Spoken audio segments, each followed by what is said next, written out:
पैदाइशी तौर पर कमर में नुक्स और बड़े सर वाले बच्चों के आलमी दिन के हवाले से लियाकत यूनिवर्सिटी अस्पताल हैदराबाद में शोबा न्यूरो सर्जरी की जानिब से आगाही सेमिनार का इनेकाद किया गया।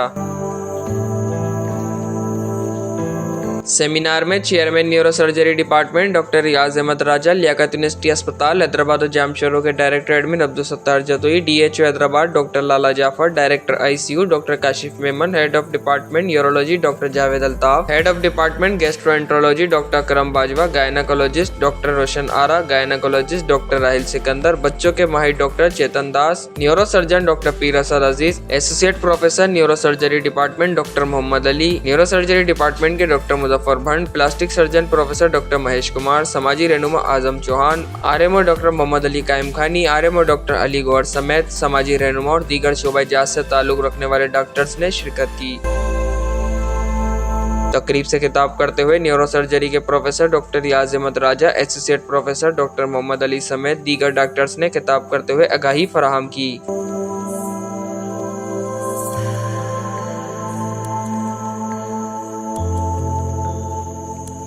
इस मौके पर तकरीब में आए हुए डॉक्टर्स और मेहमानों को सिंध की रिवायती अजरक और शील्ड पेश की गई।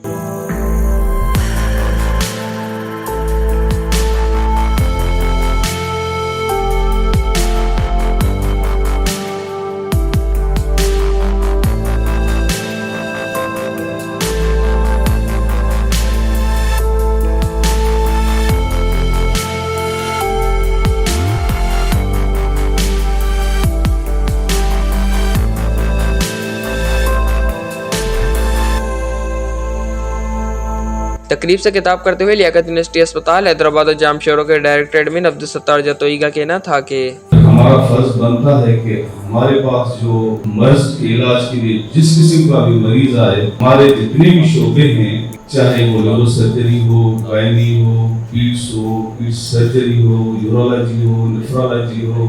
ऑर्थोपेडिक हो, हमारी फैकल्टी बहुत बेहतर और अच्छा काम कर रही है। ये हमारे हॉस्पिटल का नाम इस वजह से हुआ है,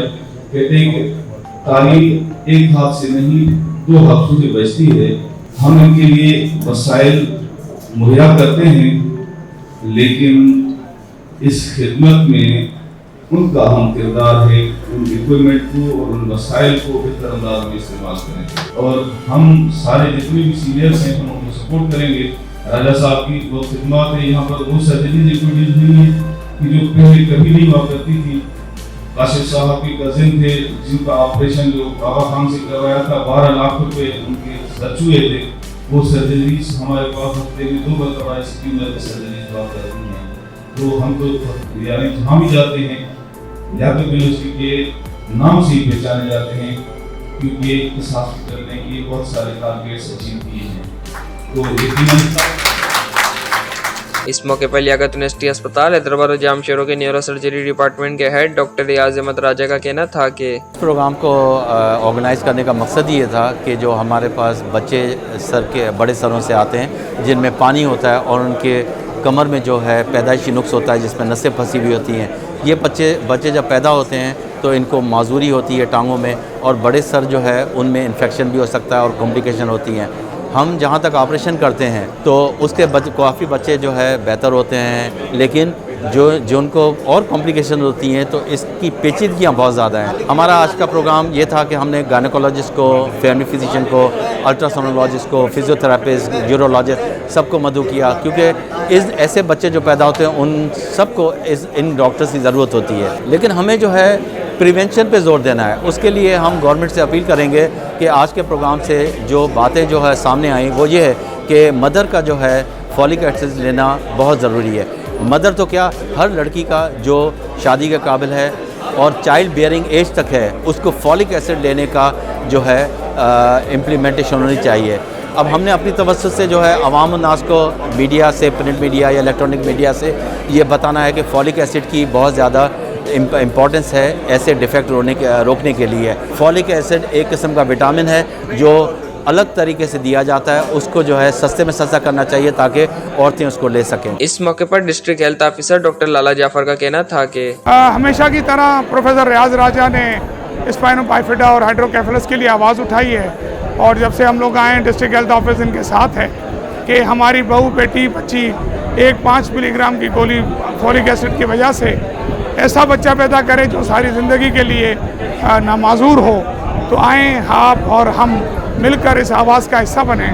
और ये आवाज़ वहाँ तक पहुँचाएँ ताकि आम बच्चे, आम औरतें, आम लोग एक गोली खाकर इस मुसीबत से बच सके। इस मौके पर प्रोफेसर डॉक्टर रोशन आरा काजी का कहना था कि बहुत ही अच्छा अवेयरनेस प्रोग्राम था। रीढ़ की हड्डी में सुराख वाले बच्चे या दिमाग नहीं सही तरीके से बनना या दिमाग की हड्डी डेफिशिएंट होना, इस सारी चीज़ को हम न्यूरल ट्यूब डिफेक्ट कहते हैं, या स्पाइना बाइफिडा या सर में पानी होना बच्चों का पैदाइश के टाइम पे। उसके हवाले से ये प्रोग्राम था और मेरा सिर्फ कम्युनिटी को ये मैसेज है कि इस सारी मुसीबत से बचा जा सकता है और आपके बच्चे को सारी ज़िंदगी की जो है तकलीफ़ उससे बचाया जा सकता है। फैमिलीज़ को परेशानी और ख़र्चे से आप कोशिश करें कि एक तो शादी से पहले ही लड़कियों को 1 महीना कम से कम पहले फॉलिक एसिड की एक छोटी सी गोली खिलाना शुरू कर दें। जो औरत बच्चा पैदा करना चाहती है वो पहले से प्लान करके फॉलिक एसिड की एक छोटी सी गोली खा ले, तो ये बच्चे काफ़ी हद तक बहुत सारे डिफेक्ट से, ना सिर्फ ये डिफेक्ट लेकिन और भी बहुत सारे डिफेक्ट से बचे जा सकते हैं। 14 हफ्ते की प्रेगनेंसी, 12 हफ्ते के बाद किसी भी वक्त ये डिफेक्ट्स खबर पड़ जाती है रीढ़ में हड्डी की सुराख वाले, तो 12 हफ्ते का अल्ट्रासाउंड बहुत अच्छा होना चाहिए, 22 हफ्ते का अल्ट्रासाउंड बहुत अच्छा होना चाहिए। बच्चे की पैदाइश से पहले ही अगर खबर ले ली जाए बच्चे के नॉर्मल होने की तो फिर फ्यूचर के लिए बहुत अच्छा है। इस मौके पर न्यूरोसर्जन डॉक्टर पीरसल अजीज का कहना था कि तो प्रोग्राम बड़ा मेरे हिसाब से बेहतरीन था। अवेयरनेस के सिलसिले में काफ़ी बातें की गई, जिसमें ना सिर्फ न्यूरोसर्जरी बट दूसरे डिपार्टमेंट्स यानी यूरोलॉजी, गायनेकोलॉजी, बच्चों के माहिर जो भी डिपार्टमेंट्स इसमें इन्वॉल्व होते हैं उन सबको ऑन बोर्ड लिया गया था। फिजियोथेरेपी वालों को भी लिया गया था ताकि लोगों को हर किस्म की अवेयरनेस मिल सके कि एक मरीज़ जो ये स्पाइना बाइफिडा या वो होता है हाइड्रोसेफलस वाला, तो उनको फॉलिक एसिड की कमी की वजह से ये होता है, तो फॉलिक एसिड की कमी को दूर करने के लिए भी रोशनी डाली गई। इस मौके पर associate professor doctor Mohammad Hamid Ali का कहना था कि आज हमने एक प्रोग्राम का इनेकाद किया जिसमें दिमाग की 2 बीमारियाँ होती हैं जो कि बच्चों में कॉमन होती हैं। एक को बोलते हैं हाइड्रोसेफलस, उर्दू में जिसको बोलते हैं दिमाग में सर में पानी का बढ़ जाना, और दूसरा कमर में ज़ख़म पैदा हो जाना जिसकी वजह से बच्चे का निचला धड़ फालिज ज़्यादा होता है और वो काम नहीं करता। ये 2 बीमारी ऐसी हैं अगर किसी बच्चे को हो जाएं तो बच्चे की जो जहन है वो ख़राब होता है और एक किस्म की माजूरी भी होती है। इलाज तो हम इन बीमारियों का करते हैं, उसमें मेनली ऑपरेशन होता है, सर में शंट डालते हैं पानी कम करने के लिए और कमर का ज़ख़म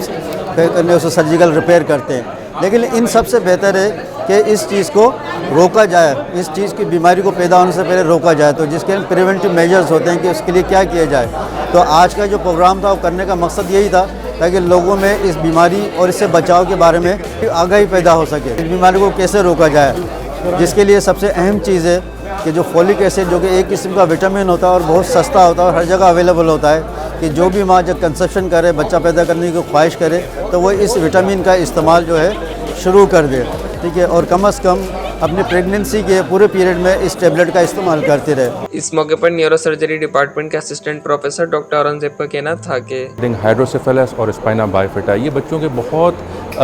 कॉमन प्रॉब्लम्स हैं जिसकी वजह से वो हमारे पास ओपीडी में आते हैं। उसकी अवेयरनेस ना सिर्फ फिजिशियंस में, रेडियोलॉजिस्ट में, बल्कि पीडियाट्रिशियन में और उसके बाद न्यूरोसर्जन्स जो हमारे होते हैं, कैसे पेशेंट मूव करता है, क्या क्या उनकी रिक्वायरमेंट होती है, किस तरह से उनकी काउंसलिंग होनी चाहिए और किस स्टेज पे उनको सर्जरी की ज़रूरत पड़ती है, उसके हिसाब से था। ना सिर्फ ये डॉक्टर्स में अवेयरनेस दी गई बल्कि ये जो आम आवाम हैं, आम लोग हैं, उनके हिसाब से भी अवेयरनेस दी गई और उनकी वजूहात। ज़रूरी नहीं है कि सिर्फ फोलिक एसिड हो, वो सबसे ऊपर है, लेकिन उसके अलावा भी बहुत सारी वजूहात हैं, जैसे रेडिएशन का होना, जैसे ओबेसिटी का होना, जैसे फिट्स वगैरह का पड़ना, या माँ बाप में किसी को पहले भी अगर स्पाइना बाइफिडा हो चुका है तो उनमें भी ये अवेयरनेस होना बहुत ज़रूरी है। उसके बाद किस किस डॉक्टर की उनको ज़रूरत पड़ सकती है, वो न्यूरोसर्जन भी है, यूरोलॉजिस्ट भी हैं, ऑर्थोपेडिक भी हैं, इस तरह से चेस्ट इन्फेक्शन बहुत कॉमन होता है। तो ये सारी चीज़ें उनको हमने बताई, अवेयर की और माशाल्लाह बहुत ही ज़बरदस्त प्रोग्राम रहा ये लम्स में। मैं पूरी लम्स की टीम को, एडमिनिस्ट्रेशन को और ख़ास तौर पर न्यूरोसर्जरी डिपार्टमेंट को कॉन्ग्रेट करता हूँ इतने सक्सेसफुल प्रोग्राम पे। इस मौके पर head of department gastroenterology Liaquat university अस्पताल हैदराबाद और जामशोरो डॉक्टर अकरम बाजवा का कहना था कि ये बेसिकली हम इसको प्रिवेंट कर सकते हैं, प्रिवेंशन है इसका और इसको प्रिवेंशन होनी चाहिए। मैंने बात की रूट लेवल के ऊपर, हमें जाना चाहिए कि अच्छे सोनोलॉजिस्ट अप्लाई करने चाहिए और फॉलिक एसिड का इस्तेमाल होना चाहिए। तो रूट लेवल पे अगर होगा और डिस्ट्रिक्ट हेल्थ ऑफिसर अगर एक्टिव होगा तो मैं समझता हूँ पूरे सिंध के अंदर अगर डिस्ट्रिक्ट हेल्थ ऑफिसर एक्टिव हो जाएं और ये अगर प्रिवेंशन की तरफ जाएं हम रूट लेवल पे, इसको हम रोक सकते हैं। तो बाकी तो बात की हैं, तो मेरा ख्याल है कि फॉलिक एसिड का इस्तेमाल और अच्छा रूट लेवल पर एटलीस्ट RSC लेवल पर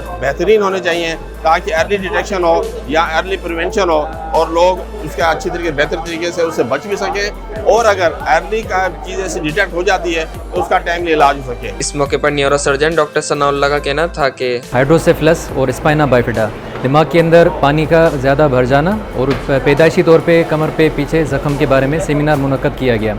इस सेमिनार के हवाले से मैं कंक्लूजन की बात करूंगा कि आज की जो कंक्लूजन वो यही थी कि जो भी हमारी ग़िज़ा है